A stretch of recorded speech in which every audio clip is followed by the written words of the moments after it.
Anyway,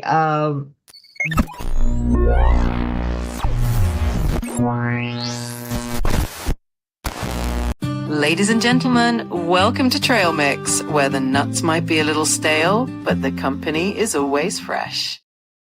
Craig Crawford here, retired journalist working for nothing but the truth and Social Security checks. And Jamie's here, and we've got the UN Security Council lined up, Jamie, because they're beating up our country pretty bad.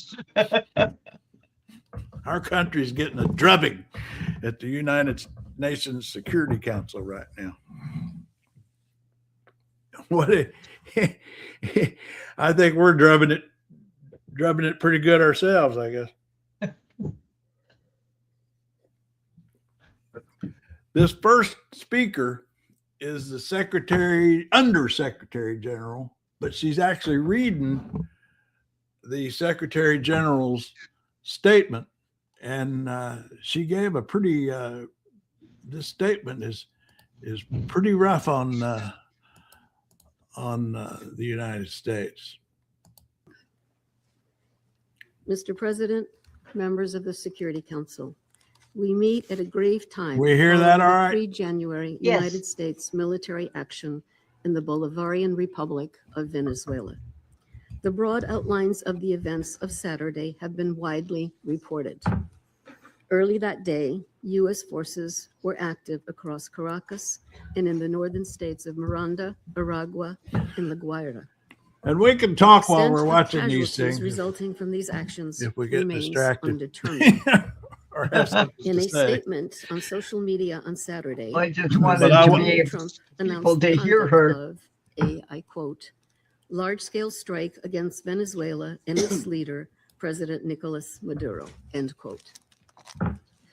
During a press conference on Saturday, Now, I just want to pause here and say that Colombia actually requested this Emergency Security Council meeting, but they are a non-permanent member of Security Council, so they had to get another country or two to support them. Guess who supported their motion for this meeting? China and Russia. So they were the only two permanent Security Council members who agreed to call this session that we're watching right now. And they're the ones most President likely Trump. to repeat actions like we did. So Yeah, we'll see yeah. they did it. We can do it. Oh, and that's exactly. Later on, the Russian ambassador goes after the hypocrisy. I mean, it's hypocrisy compounded. I mean, he accuses us of hypocrisy and his hypocrisy at complaining about our invasion of another country when they're sitting there and it just makes your mind explode. All the hypocrisy. I mean, it's like I used to say sometimes in Washington, if hypocrisy was a virus, we'd all be dead.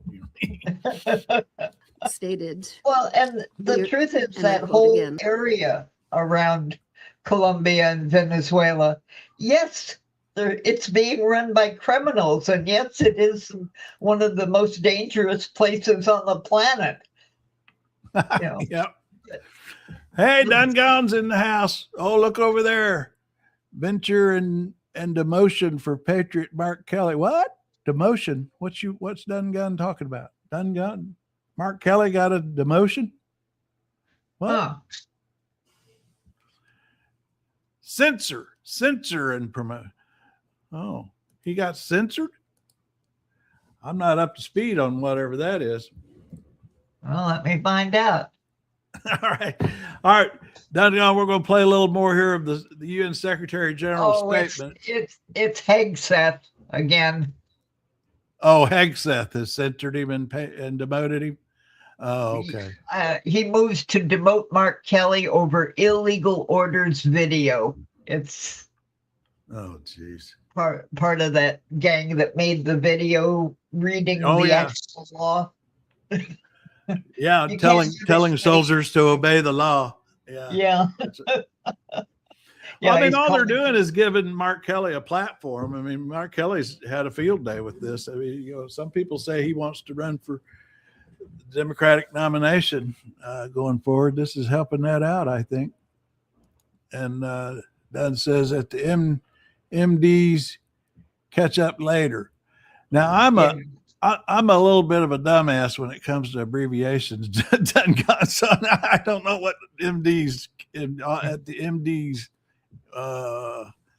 My family knows they do abbreviation in texting all the time, and I go, "What's that?" And I don't know. The statement is Higgs said in a statement that the Pentagon has initiated retirement grade determination proceedings, also called officer grade determinations, with reduction in his retirement grade resulting in a corresponding reduction in retired pay. So he's going after him for both rank and money. I guess they enjoy themselves doing these things. I mean, Kelly has 30 days to respond, and the process will be done within 45 days. They're making him they're helping his campaign for the presidential nomination in 2028. Seems to me. I think that's how he sees it too, because he immediately started fundraising. Kelly did when they started attacking him on this stuff. All right, let's get just a little more, because this woman really gets into some rough stuff about our Venezuela adventure. We are going to run the country. A statement by the Secretary General that she's reading. And judicious transition, end quote. The government of Venezuela has characterized the United States action as a military aggression carried out in civilian and military areas, and as a flagrant violation of the Charter, posing a threat to international and regional peace and security. As we speak, President Maduro is being held in New York, accused by U.S. authorities, along with his wife, Celia Flores, of serious criminal offenses. What is less certain is the immediate future of Venezuela.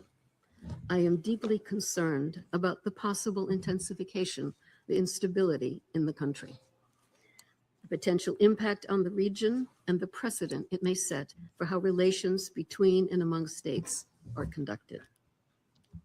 Mr. President, the situation in Venezuela has been a matter of regional and international concern for many years now. Attention on the country only grew following the contested presidential elections in July 2024. The panel of electoral experts I appointed at the Venezuelan government's request to accompany the elections highlighted serious issues. Yeah, she's getting in here, of course, Maduro. The thing I think is, I think Trump's jealous of Maduro because he was able to do what he couldn't. He stay in office despite losing the election. Trump couldn't accomplish that. So. Well, I like what Putin does, where he just keeps changing the name of the office back and forth so he can legally get elected without serving 2 terms in a row. I had focused on that he would extend the tenure of it, but you're right. He would actually also create a new office and take over that with all new term limits. In some elections, he's president, and other he's premier, and then he just goes back and forth. So he never has 2 terms, which would be against the law. Oh, I see here. Oh, now I get it. MDs. She's at the doctor's and catching up later. Okay, done gone was just telling us she's done gone to the doctor. Okay, good. Good luck at the doctor. I get to do that on the 12th for something icky that I don't want to do. Well,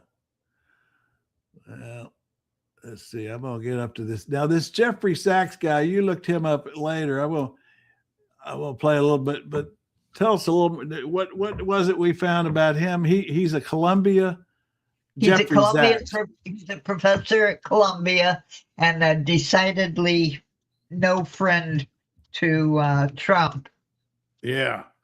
Well, you can certainly hear that. In fact, what I found kind of interesting is he goes through a litany of all our misdeeds in South America, not just Trump's. And I think Americans, I mean, we can argue about it and so on and call these lefties or whatever, but I mean, I think we need to be honest about, some of our actions in that region have not been so stellar. This guy really gets into it once he gets started. This is that Jeffrey Sachs that you were just Well, you know how Wikipedia operates with yeah. You know how Wikipedia operates with people editing the positions that are. I know well. Yeah, I've had trouble with and that. They actually have a disclaimer on him as being too closely associated with the subject and asking for verification in order to keep the references neutral or at least two-sided. But he is an economist and public policy analyst, professor at Columbia University, and formerly director of the Earth Institute to work on sustainable development and economic development. So it's interesting that the UN Security Council, whoever makes these decisions anyway, chose to have this guy speak right after the Secretary General's statement was read about Venezuela. Right. So here he is here. This is the guy we're talking about. Any member state, by force, coercion, or economic strangulation, has the right to determine Venezuela's political future or to exercise control over its affairs. This question goes directly to Article 2, Section 4 of the United Nations Charter, which prohibits the threat or use of force against the territorial integrity or political independence of any state. The Council must decide whether that prohibition is to be upheld or abandoned. Abandoning it would carry consequences of the gravest kind. Let me offer some background. Since 1947, the United States foreign policy has repeatedly employed force, covert action, and political manipulation to bring about regime change in other countries. This is a matter of carefully documented historical record. In her book, Covert Regime Change, political scientist Lindsay O'Rourke documents 70 attempted U.S. regime change operations between 1940. Yeah, what kind of struck me about this litany as he goes through it is it's actually helping Trump in a way, because I've already heard a lot of whataboutism from Trump supporters on this Venezuelan thing, saying, well, Biden did this and Obama did that. And, and so laying out how previous presidents have pursued this kind of aggression in the region is kind of, well, this is about Trump. This is about oil, but it comes from the source of calling a country like this a banana republic, where a politically unstable country relying on a single export is exploited by foreign corporations or a corrupt elite, and citing the U.S. and remember when they were backing Dole with the bananas. And so we really were one of the earliest guilty parties of establishing banana republics for our own benefit. So there's no problem with that. That's what we're doing. So name it for what it is and point out that this has got to stop no matter who's doing it. Right. I mean, that's the thing about whataboutism. It's like I said, one of the commenters yesterday saying, you didn't complain when Obama invaded Libya or whatever happened there. And I said, well, I did actually. And I have always been a stickler about presidents overreaching their war powers. And the line I came up with for this is precedence is not permission, just because it was done before. I mean that's a playground argument. Everybody else did it, so it doesn't anyway. But it is kind of interesting. This guy goes through the litany of the things we've done. He started here in 1947, and he goes on. In 1989 alone. These practices did not end with the Cold War. Since 1989, major United States resolutions undertaken without authorization by the Security Council have included, among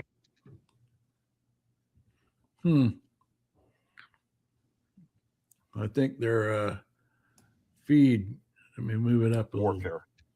These measures are illegal under the UN Charter, and they typically result in ongoing violence, lethal conflict, political instability, and deep suffering of the civilian population.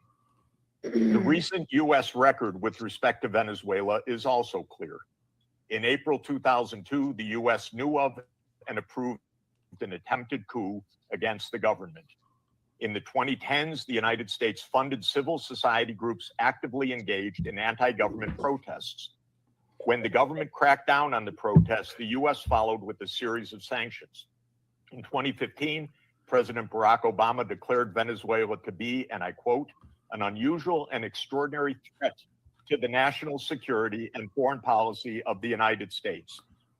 In 2017, at a dinner with Latin American leaders on the margin of the UN General Assembly, President Trump openly discussed the option of the U.S. invading Venezuela to overthrow the government. During 2017 to 2020, the United States imposed sweeping sanctions on the state oil company PDVSA. Oil production fell by 75% from 2016 to 2020, and the real GDP per capita declined by 62%. The UN General Assembly has repeatedly voted overwhelmingly against such unilateral coercive measures. Under international law, only the Security Council has the authority to impose such measures. On the 23rd of January 2019, the United States unilaterally recognized Mr. Juan Guaido as interim president, and a few days later froze approximately $1 billion of Venezuelan sovereign assets abroad and gave the designated authority over certain of these assets. These actions form part of a continuous U.S. regime change effort spanning more than 2 decades. In the past year, the United States has carried out bombing operations in 7 countries, none of which were authorized by the UN Security Council, and none of see, you know, most Americans just aren't aware we do these things. You know? I mean, they've got this idea. I was just looking up the whole Darien Gap, where when they talk about an invasion coming north to move into the United States, they've got to get through the Darien Gap, which is the only break in the Alaska to Argentina Pan-American road, and it's considered the most dangerous place on Earth. Where is this? The Darien Gap. It is between Panama and Colombia. Oh. It's if you want to look it up, it's DARIEN Gap, and it's why people keep trying to take over that area, because it's a source for drugs, oil, criminal activity, cocaine, you name it. It's a really bad place on the earth. Really? And countries, that's why we sort of attack Panama, and why he's going after Venezuela, and why it's fighting the drug traffic, cocaine out of that area. It's just a really nasty place, and it needs to be cleaned up. But who's going to clean it up without being greedy about it and grabbing the proceeds? Here's Panama talking right now at the Security effects, Council, including Panama. And this has decisively contributed to illegal migration. In the face of this reality, Panama issues a clear and firm call for Venezuela's short-term future to be fully democratic. Power emanates from the people, and as stated by His Excellency, the President of the Republic of Panama, José Raúl Molino, the people, the true sovereign, have already spoken at the polls, granting an indisputable victory with 70% of the votes on July 28, 2024, to the opposition candidate, Mr. Edmundo González Urrutia, as well as to Maria Corina Machado, who was prevented by the regime. That's the thing. If from Trump running was talking despite about having won the primary. restoring that election, restoring democracy, that'd be one thing. But he's actually been hostile to the people this guy's talking about who won that election, and so he's not talking about restoring democracy. That's what I was saying about he's jealous of Corina Machado because the lady got a Nobel Peace Prize trying to establish a democracy in that area. And it's what I'm talking about. That's why Panama's on one side of it and that Colombia, Venezuela section is on the other side of it. And it's a mess. It needs to be cleaned up. Yeah. I mean, he could get a lot of Americans. I mean, I might even get persuaded behind what he's doing down there if Trump were to say, I want to install the duly elected, democratically elected person in Venezuela and restore democracy to Venezuela. But that's not what he's saying. I mean, he's actually hostile to them. Yeah, they want to hand it over to the oil corporations, and that's what he's talking about. Yeah, and break in the money for ourselves, and instead of the money going to actually benefit the people. And the muskrat over on X is posting all sorts of charts about how profitable it was before the Democratic people wanted to get in there and reserve that money, that oil for the people to take it back after they had been robbed.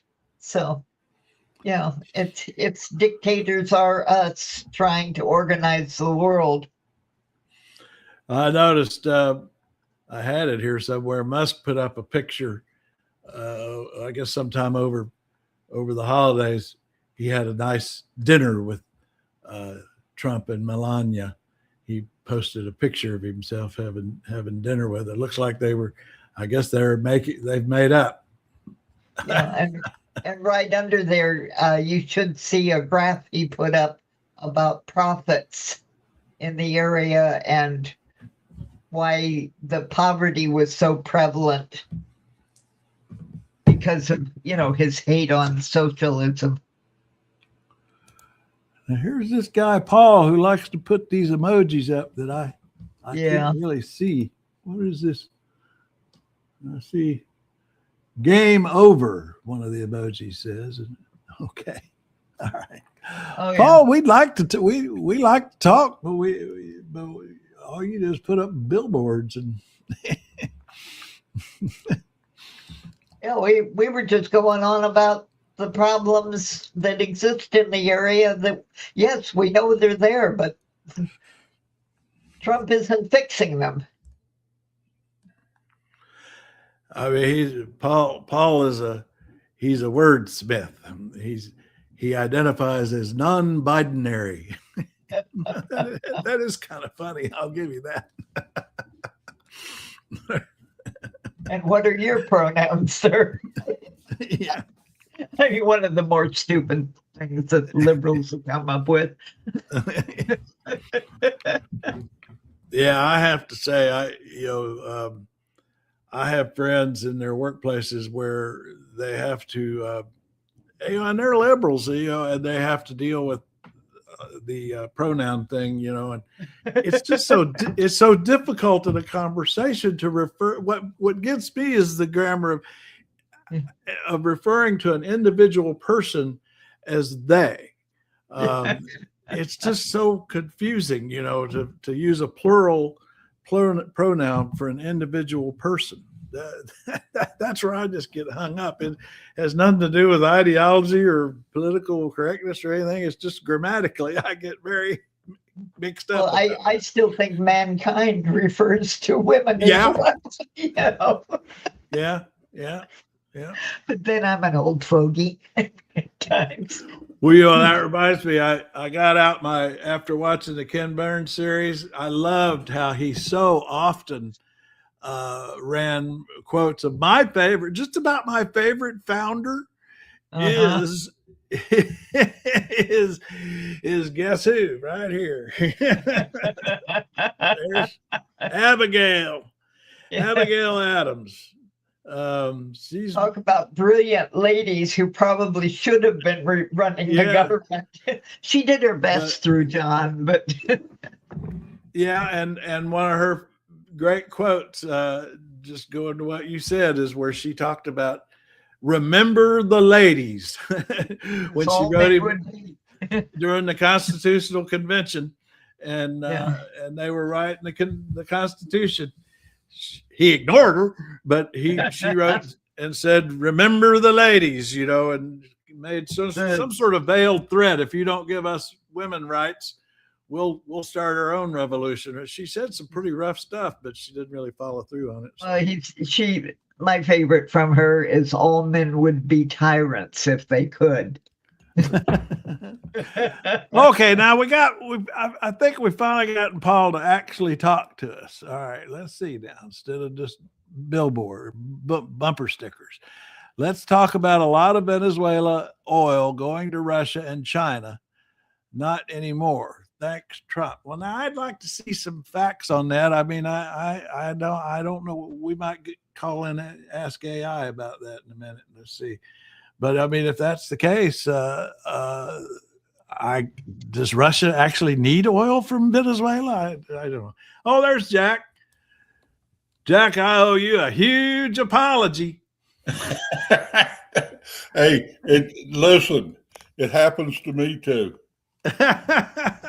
I literally forgot it was Sunday. That's the problem when you're retired, man. There's nothing right. to keep you track of the world. Here's what I'm talking about, in case anybody wonders, is Jack does Sunday Serendipity every week, puts up some great music, and I got all carried away with my latest fight with YouTube robots and posted all that jibber jabber instead, and forgot that it was Jack.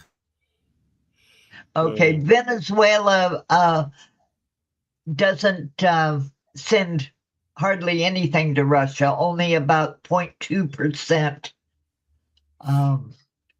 Very low volume to Russia.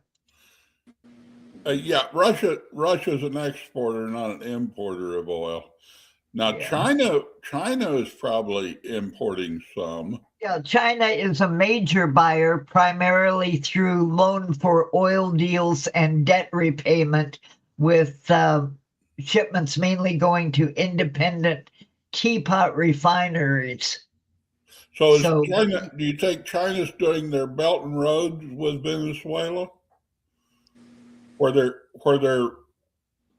going out to these countries like Venezuela, and they're doing it a lot in Africa, where they're coming in with money and investing in infrastructure? Right, mainly loan for oil and investments to private countries within the nation of Venezuela. And so the oil pay that off. Hey, Blue in Dallas is here.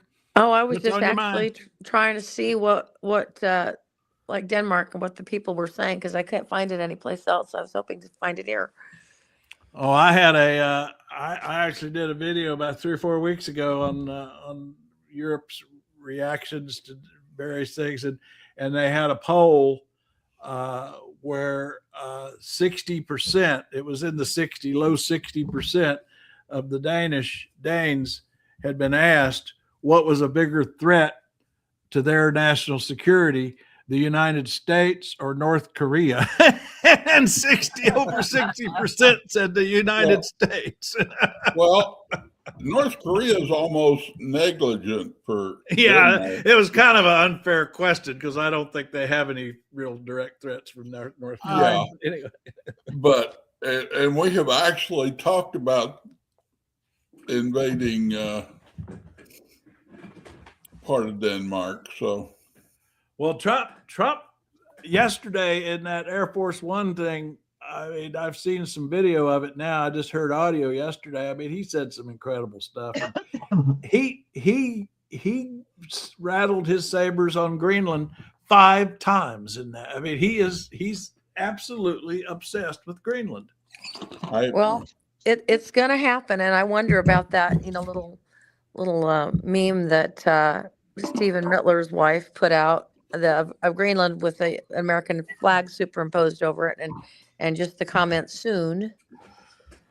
Oh, really? Yeah. I don't know about that. Yeah. Wow. So she did. Yeah. So, I mean, it could be just because they want attention off of everything else, but they've kind of always done what people say, oh no, that could never happen.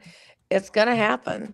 They're going to go after it. I don't know how they're going to get it. The Prime Minister of Denmark yesterday already was making comments about Venezuela and saying that, they are worried about him going into Greenland.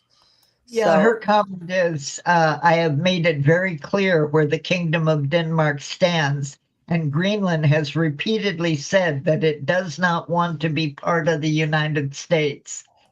So, yeah, they're resisting and telling him not to do it, but Trump, if he wants to do something, he doesn't pay attention to little things like legalities. And neither does anybody in his administration. That's what I'm talking about. That's Stephen Miller's wife, or Stephen Mittler, as I call him. That's it. This is it here. Soon. Can you all see this meme that I put up? I just making sure it works. Yes. You can see this? Yep. Somebody say yes or no. Yes. Okay. I can't always be sure, but when I'm still learning how to put things up like this. So anyway, she wrote this. So this is Stephen Miller's. Okay, I see Katie Miller, and then she wrote soon, and she's got the American flag draped over Greenland. Okay, wow, that's pretty amazing. Huh. Yep. So I would imagine that it's going to happen, but the rest of the world needs to realize that he's going after everything he says he's going after. And he's going after all of Latin America, and he will be going after Canada and Greenland. Well, and Rubio wants him to go after Cuba. Well, the thing about Trump Cuba doesn't seem to talk about Cuba as much. Well, here's the thing. Venezuela, in some ways, from what I was reading, helps economically prop up Cuba. And so by taking down Venezuela, they get all their oil from there. Yeah, so by Cuba capturing gets its oil. Venezuela, it kind of kicks one of the legs out from under Cuba. So that's how that starts. Is they're actually hurting them economically. And Jamie, right are now, you still there? Yeah, I'm still here. Because we lost Jack, so I didn't know. Yeah, no, Cuba is right now also fighting a major disease problem. Oh, what's that? It's a new kind of flu that they've found that's very infectious and quite deadly. Oh, really? Yeah. There's Jack. Hey, you're all getting too hot. My computer said it's a mosquito. I'm sorry. It's a mosquito. It's a mosquito-borne disease related to dengue fever, and it's killing, especially among children. And so, yeah, they've got a major problem on their hands with Yeah. Well, mosquitoes. it'll be in Florida soon. Welcome to climate change, right? You're right. And RFK Jr., he'll make sure everybody Well, gets it. Yeah. The big problem is on anything, it's a little like COVID in that if you have an outbreak in China, there's a lot of people going back and forth.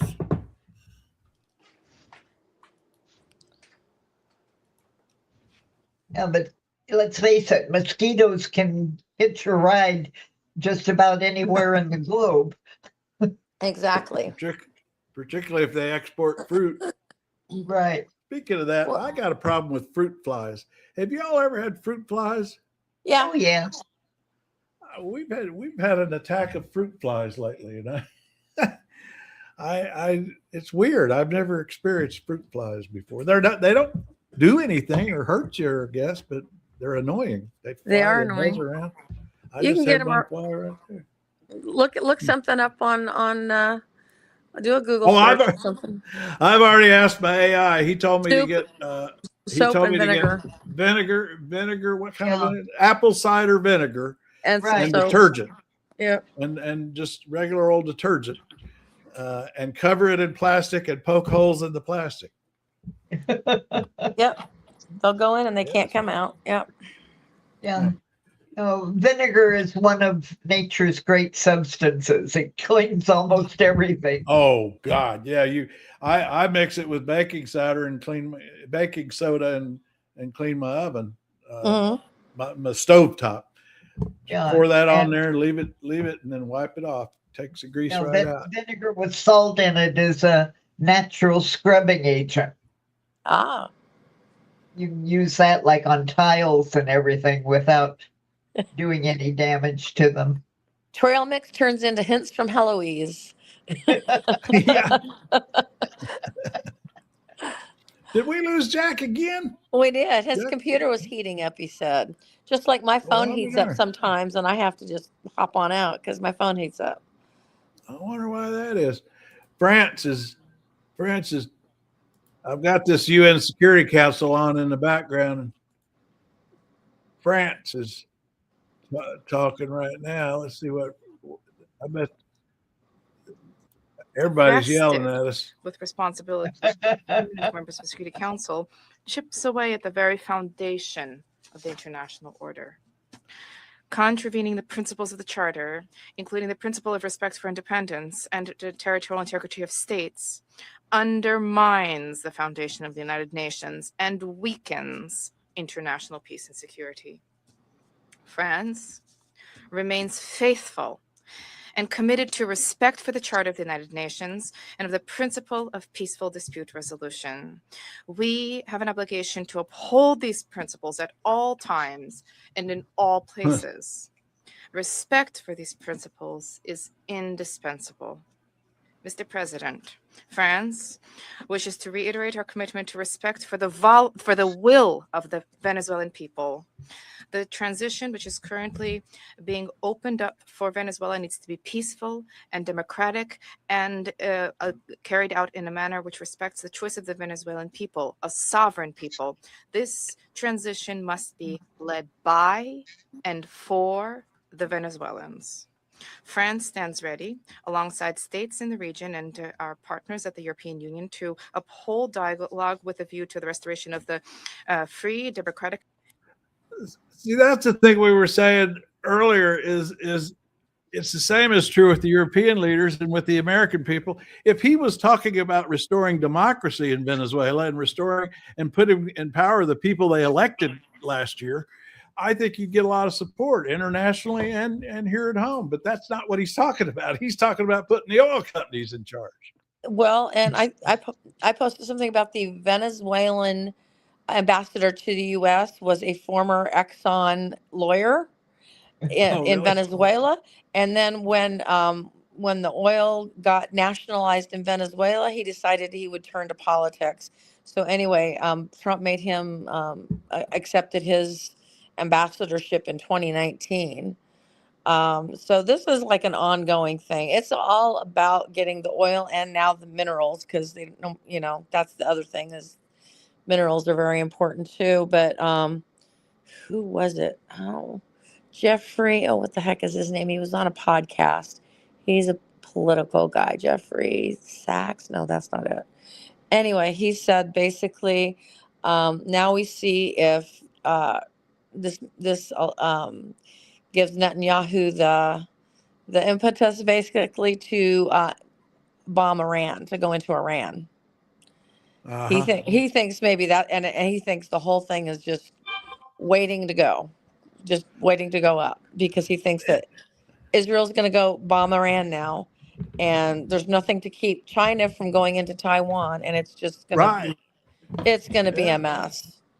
Yeah, I mean, that's exactly right. I mean, it's like China's got to be thinking, okay, we got the green light now. Although I think Trump would be fine with it anyway, because Trump's worldview is Asia belongs to China, Europe belongs to Russia, and he gets the Americas. Mm-hmm. Yeah. So, everybody needs to take everything, this administration, this regime, very, very seriously, because as much as they look like a bunch of incompetent fools, they are evil fools. I think we need. I notice you are sticking. I need to stick to my plan to call Trump current occupant, and I've noticed you're sticking to your plan to call it the regime. Yes, I'm trying. Yeah, and I don't. So I'm gonna convene the editorial board now. Let's see, we're gonna convene the editorial board, because they've already officially decided current occupant, but now we're gonna ask them to that the policy will call the administration the regime, and are we calling for regime change, or in 2028? In 2028, at least. Yeah. And then the final announcement comes from the jackass. Yeah, I think they're all in agreement. Okay. Oh my goodness. There it is. The editorial board has spoken. Okay. Yeah. Well, I was wondering what, because you had some Somalia up too, and I was wondering what they were saying, considering what all's going on in Minnesota right now, because now Tim Walz is pulling out of the gubernatorial race.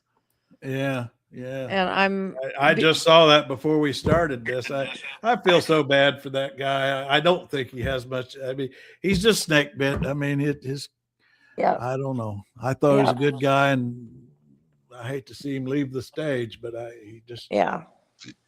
it's like I don't know. It's just like a piece of fruit that goes bad. I mean, well, yeah, people are harassing his son too. So. Yeah. So I don't know why they want to be. Are they afraid of him, for the future, or are they? Yeah, that is exactly what it is. I mean, why do they want to go after him? He was very, very popular. He gave a lot of, as happy as people were about Kamala Harris when he came on, and everybody was like, "Coach, coach, coach," and it was like, "Oh my God, there's a popular old white guy." They were very afraid of him. They don't want a popular old white guy who's nice and knows how to fix shit. So, that may be. Yeah. Huh. Yeah, it just really upsets their apple cart of slogans if you could get a nice old man to say good things. And what we were discussing, Blue, is the fact that all of those child care centers were already under investigation, and some of them have already been fined, and some people have already gone to jail. But it's just the right wing stirring up the mess all over again. Yeah, I've been digging into this Nick Shirley guy and his family. I've posted a bunch of it on the trail.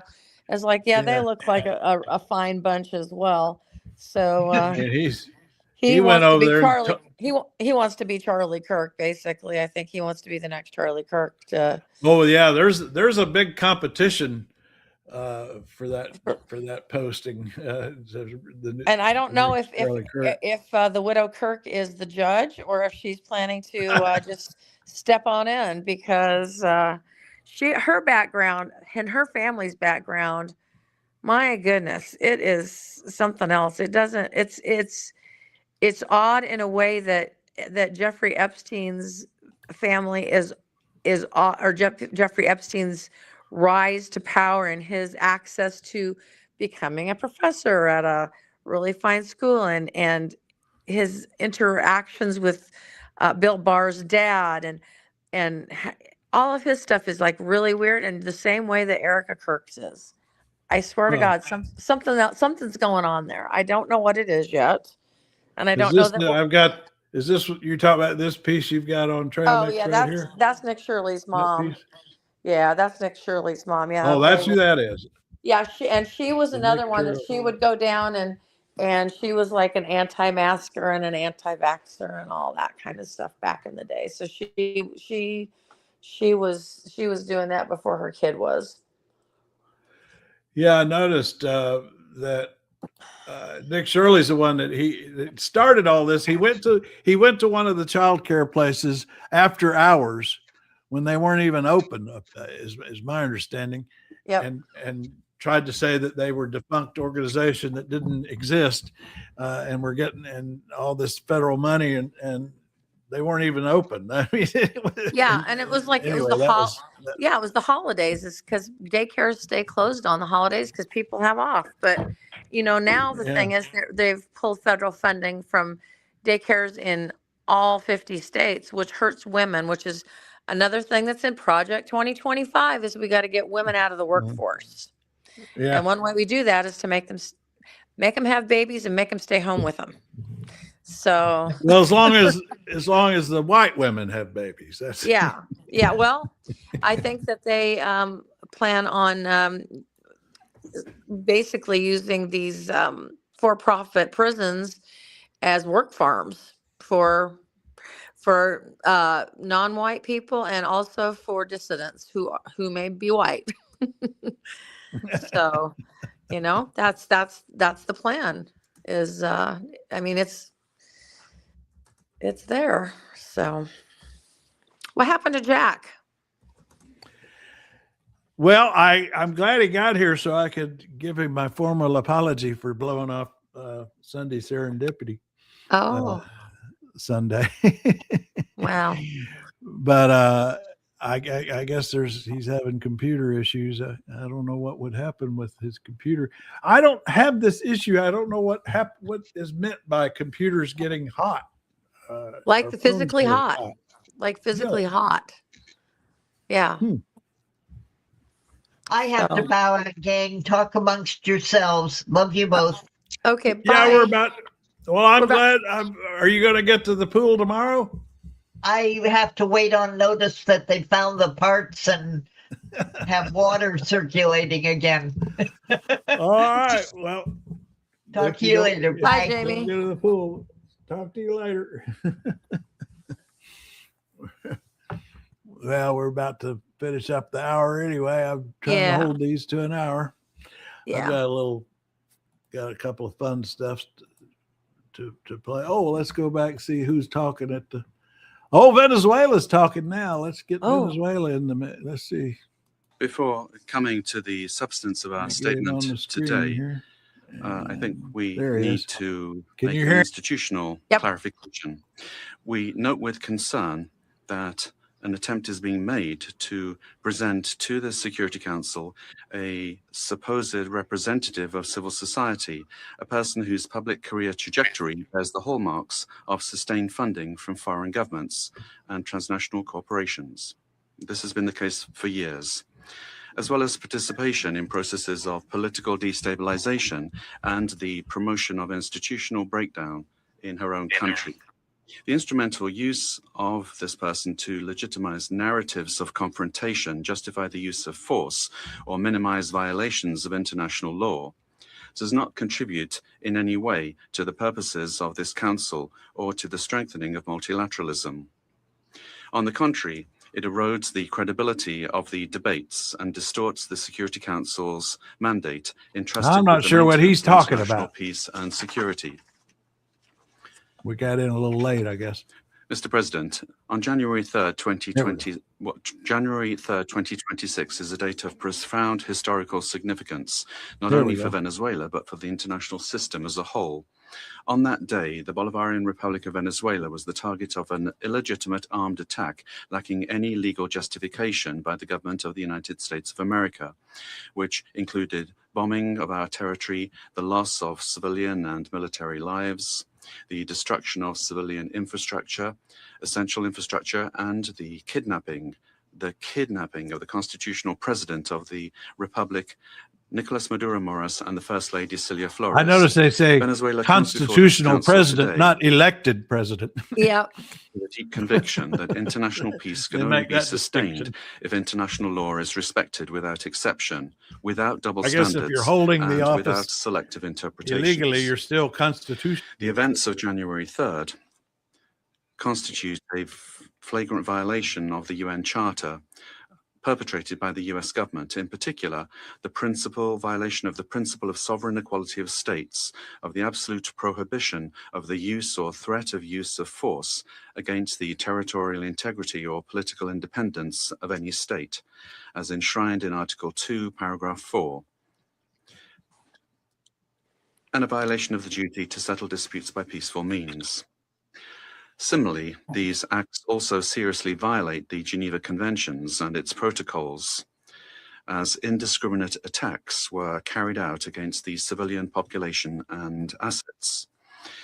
International human rights law has also been violated, particularly the right to life, personal integrity, and security.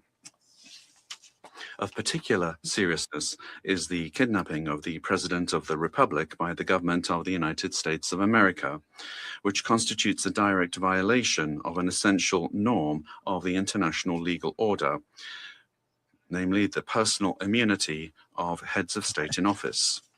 This immunity is not an individual this privilege. is a country that's got 900 It is an institutional prisoners guarantee that protects stability. Getting all high and mighty. With regard, I'm going to have to go because mine is getting hot. but also sets an extremely dangerous precedent for all states represented in this chamber, at the regardless of their size, United Nations or Security alliances. Council. Mr. President, General Assembly Resolution 3314 clearly defines as an act of aggression the bombing of the territory of one state by the armed forces of another state, as well as the invasion or occupation, even without formal annexation. The events we are denouncing here unequivocally fit this definition. In 2004, the International Court of Justice affirmed that occupation exists when a state exercises effective control, United Nations Security even Council, without Colombia formal asked for annexation this or the emergency meeting continuous to talk presence about of troops. the US, actions in Venezuela. Security and Council Russia and Resolution China 242, request, for because its we had to part, get a permanent emphasizes Security that Council member the to do that. acquisition of territory and by they've been force debating is this, and here's the inadmissible, representative of Venezuela, while a country with 900 General Assembly political Resolution prisoners, by the way, is getting all high 2625 and mighty about establishes that the territory of a what they state shall call an not be illegal subject arrest to of military their occupation as a result of the use of force the in contravention of the constitutional UN leader. Charter. He made that distinction since the guy Allowing such wasn't acts elected. to go without an He effective lost the election, answer would kept the amount to office. normalizing the replacement of law by might, while eroding the very foundations of the collective security system. Today, it is not only Venezuela's sovereignty that is at stake, the credibility of international law, the authority of this organization, and the validity of the principle that no state can set itself up as a judge, party, and executor of the world order are also at stake. Mr. President, we cannot ignore a central element of this US aggression.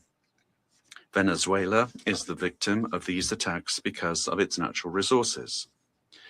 Our country's oil, energy, strategic resources, and geopolitical position have historically been factors of greed and external pressure. When force is used to control resources, impose governments, or redesign states, we are faced with a logic that harks back to the worst practices of colonialism and neocolonialism. Accepting such a logic would mean to open the door to a deeply unstable world in which countries with greater military capacities can decide by force the political and economic destinies of other states. This scenario not only threatens Venezuela, it threatens international peace and security as a whole. If the kidnapping of a head of state, the bombing of a sovereign country, and the open threat of further armed action are tolerated or downplayed, the message sent to the world is a devastating one, namely that the law is optional and that force is the true arbiter of international relations. Venezuela firmly believes in diplomacy, dialogue, and peaceful I think coexistence. he might be right. Might makes right. That appears to be our philosophy on this one, and I guess for a long time in the region. We're going to end today with Trump's, what are they calling it?